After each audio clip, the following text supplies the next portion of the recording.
We call it the new art of war. This BVR fight of a couple of dozens up to 70 from their side, about 40, crossing 100, is the first ever in the history of aviation. It is going to be taught as a textbook case and a study and a reference material in the aerial combat history. I will distill some tactical details for you because they impact on the larger strategy, and run through very quickly so as to bring you all up to speed on what happened and how did it happen. This is the Indian side, this is the Pakistani side. We had some gaps in the north, center, south, and AEW just to support it.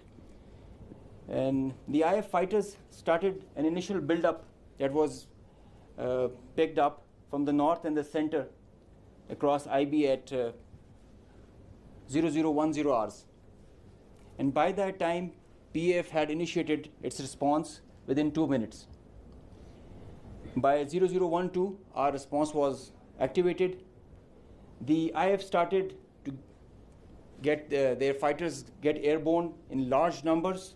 By the time it has come to 12:30, we were pretty sure that this is going to be the day and the time to knock some sense into these guys once again. So we commenced our multi-domain operations, the pride and joy and the new concept of war that we have.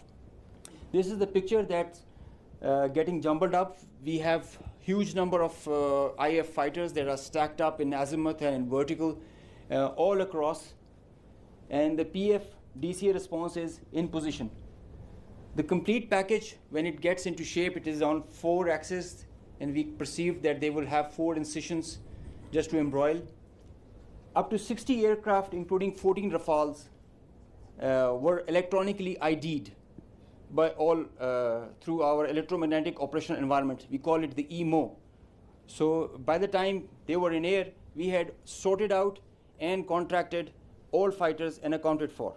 The 60 number, that augmented to 72 through their scrambles that kept on coming just to reinforce and supplement and to saturate the air defense. They thought they could do that for the Pakistani ADGE, air defense ground environment.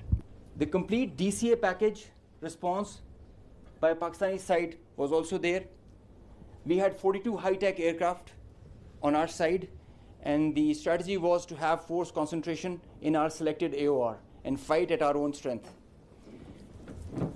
PF fighters ensured Pakistan's air sovereignty, and because of that, we first rerouted all civilian traffic that was about to go from Lahore, Islamabad, and this area, because we thought that this is going to be the hot plate. So we wanted safety for all the civil airliners.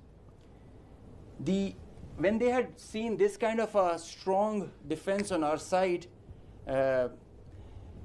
they resorted to launching their air-to-ground weapons while being cis-frontier. And as soon as they had launched the weapons, we could ID that instantly. And the Chief of the Air Staff, as I mentioned, he was in the COC. He has been there for a couple of nights. I have seen him there. So when I said that he spearheaded and he led from the front, he really did that.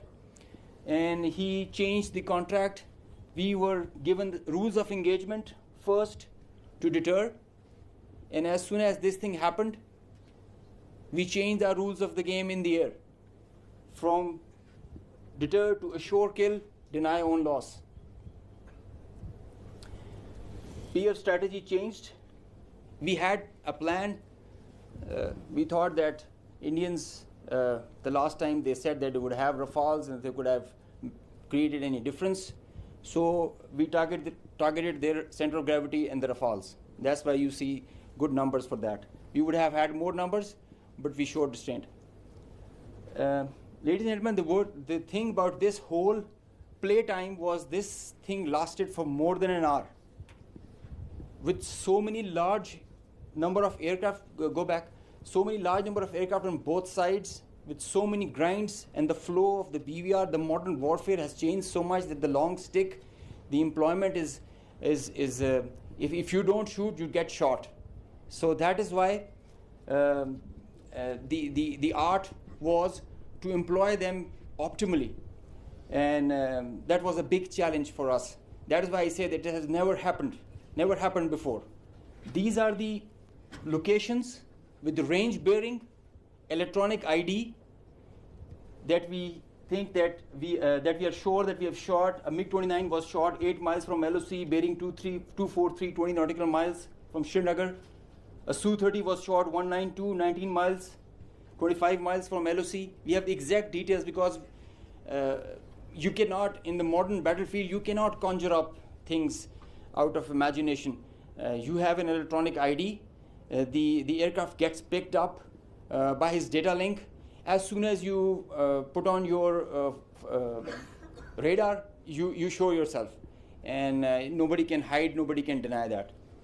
A Rafale was shot 54 miles from LOC in Srinagar. So you can have all these details. We have exact range bearings because when you employ your weapon, you know exactly when the missile is getting active, when it is getting, and the blip is disappearing, which is verified as you get down for the debrief.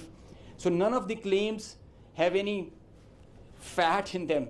So they are pretty clear, pretty concise, pretty accurate. And I have a audio from a Rafale formation that I will share. The call sign is Godzilla. As soon as those animals are extinct, so this one also got extinct. Please play.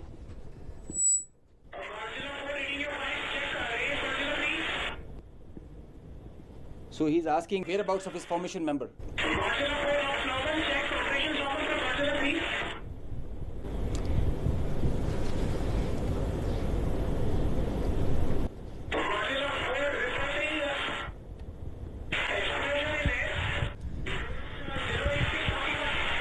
So the formation knows, his leader knows that his number, one of his flight member is not there.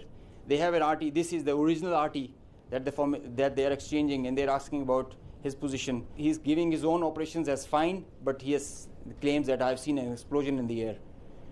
And I will share this detail. It's a long RT that we have. If we can hear one RT of one formation member, we can hear all of them in panic and in distress.